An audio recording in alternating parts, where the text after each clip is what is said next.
পুজোর সময় যখন কিছু বাচ্চাদের জ্বর হয় তখন মা বাবারা কি করে?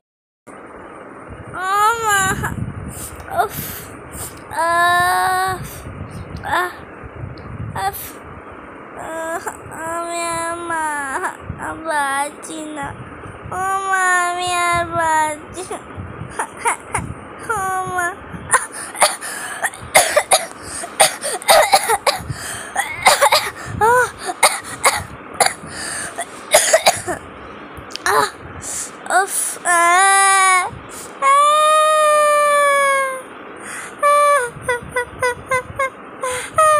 আমিও তো তোকে বলেছিলাম নাকি বিয়ে বাড়িতে গিয়ে এত আইসক্রিম খাস না। একটা আইসক্রিম খাই কি মহাভারত অশুদ্ধ হয়ে যেত নাকি? উফ, এত আইসক্রিম খেয়ে এখন পুজো থেকে জ্বর বাঁধালো মেয়েটা। আমি তো তোকে আগেই বলেছিলাম কি বিয়ে বাড়িতে এত আইসক্রিম খাস না, তুই তো খেয়েই গেলি এই জন্য এবার এই অবস্থা। হ্যাঁ, আমি তো এবারে পুজো খুব মজা করবো, আর তুই শুয়ে থাক, আমার কোনো প্রবলেম নেই। তুই তো শুয়ে থাকি, আমি প্রচন্ড মজা করবো। প্লিজ শুয়ে থাক। যখন দিদিরা খুব হিংসুটে হয়, এটা ষষ্ঠীতে, এটা সপ্তমীতে, এটা অষ্টমীতে, এটা অষ্টমীতে পড়বো না, এটা নবমী রাতে পড়বো, এটা অষ্টমীতে পড়ে নেবো, এটা নবমীতে। ব্যাস, আমার সব ঠিক হয়ে গেল। কিন্তু পুজোর সময় তো কোথাও একটা প্রবলেম হয়েই যায়। এখনো তো কত জামা পড়ে আছে, এগুলো কি হবে? ও, আমি এক কাজ করব, সকাল বিকাল করে পরে নেব, তাহলেই সব ঠিক হয়ে যাবে। সব এইটা অষ্টমীতে পরে নেব সকালে, আর এটা নবমীর দুপুরে পরে নেব, তাহলেই বাস।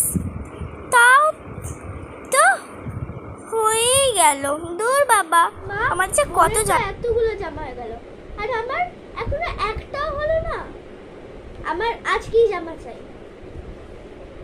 কে বোনকে আমরা একটাও জামা কিনে দিই, ওকে তো সব দাদা, তারপর ওর মামা, পিসি সবাই মিলে 6টা জামা দিয়েছে।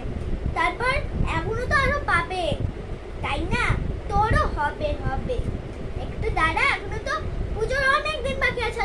তোর বোন তো খুবই ছোট, তুই একে এখন হিংসে করছিস নাকি? সব ওরা দিয়েছে, তাইতে এত জামা হয়ে গেল। দেখো, বলে যা হচ্ছে, এবার আমারও এতগুলো জামা চাই।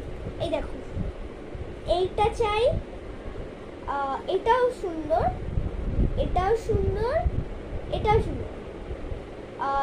1 2 3 4 5 6 7 8 8টা জামা হয়ে যাবে। এটার দাম হচ্ছে 2900 টাকা, এটার দাম হচ্ছে 5300 টাকা, এটার দাম হচ্ছে 4050 টাকা, এটার দাম হচ্ছে কত দেখাচ্ছে 3065 টাকা। এইগুলো আমার চাই। বল। ও, তোরও জামা চাই? দেখা কি জামা, দেখি একটু দেখা।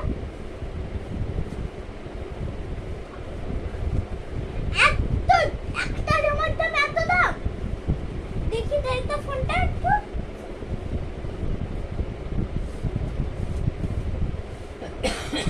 তোকে কিনতে হবে না এই জামা।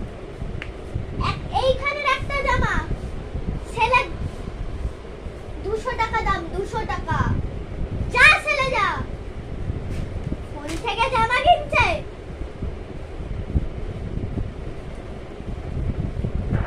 যখন বোন খুব হিংসুটে হয় তখন। মা, একটু আসো। দেখো, তোমরা যে টাকাটা আমাকে দিয়েছিলে তার থেকে আমি নেল এক্সটেনশন, পায়ে নেল এক্সটেনশন, তারপর চুলটা দেখো কি সুন্দর করে এসছে না, তারপর সব করে এসছি, ভ্যাকসিন করে এসছি, গাল পুরো। কেমন লাগছে আমাকে? দেখবে পুজো যখন সাজবো আরো সুন্দর লাগবে। ঠিক জানতাম এ বাচ্চা আর পারবে না। এটা কে? এত বড় বাচ্চার সাথে এইটুকু বাচ্চা পারে নাকি? আর এত জেদি বাচ্চা পারবেও না। হ্যাঁ,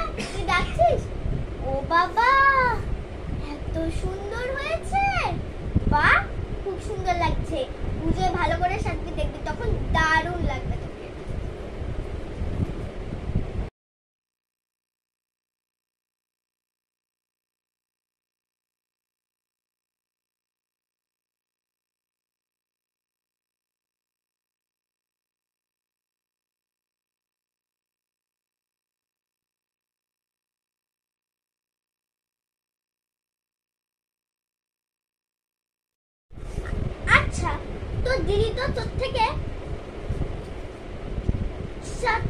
কি যেন 1 2 3 4 হ্যাঁ, তো দিদি তো তোর থেকে 6 বছরের বড়, তুই 10 আর 16, তাহলে তুই কত বয়স? আর ওর দেখ কিছুদিন পর 18 বছর হবে, তখন তুইও তো করবি বড় হয়ে নেল এক্সটেনশন, পায়ে নেল এক্সটেনশন, চুলে কি সব নাকি করেছে, তুইও করবি, ঠিক আছে? এখন চল তোকে চুলটা কাটিয়ে আনি, তোর যাতে এতই সব, পার্লারই তোকে শ্যাম্পু করিয়ে দেবো। যা রেডি হতে যা, আমিও যাচ্ছি এক্ষুনি রেডি হতে। উফ, এই মেয়ে দুটোকেও নিয়ে আর আমি পারবো না। ঠিক আছে চলো চুলটাই কেটে আসছি, আমাদের তো কিছু হবে না। কেমন হয়েছে ব্লগটা নিশ্চয়ই আমাকে কমেন্ট করে জানিও। আর এটা আমার সেকেন্ড ফানি ব্লগ। তো এই যে চশমাটা, এক সেকেন্ড আমি স্ট্যান্ডে ধরে আছি, এই নড়ছে, এই যে চশমাটা আছে এটা আমি একবার আমাদের এখানে ফ্যান্সি ড্রেস কম্পিটিশনে মমতা ব্যানার্জি সেজেছিলাম, তখন এটা আমার একটা ঠাম্মা আমাকে দিয়েছিল, তো এটা আমি করেছি। তো তোমাদের ব্লগটা কেমন লেগেছে আমাকে নিশ্চয়ই বলো, আর পরের ফানি ব্লগে কি চাও निश्चय तुमरा बोलबे। तुमरा आप लोगों का क्या बोले, आप लोगों का डिसीजन हमारा काम है, तो आप लोग बोलिए हम कर देंगे। आप लोग का एंटरटेनमेंट हमारा ही काम है। तो गाइस তোমাদের ভিডিওটা কেমন লাগলো আবার বলছি, প্লিজ কমেন্ট করে জানিও, আর ভালো লাগলে আমার চ্যানেলটা সাবস্ক্রাইব করে দিও, ভিডিওগুলো লাইক করে দিও, আর কমেন্ট করে দিও, শেয়ার করে দিও। তো দেখা হচ্ছে আবার নেক্সট ব্লগে। Tata tata tata tata.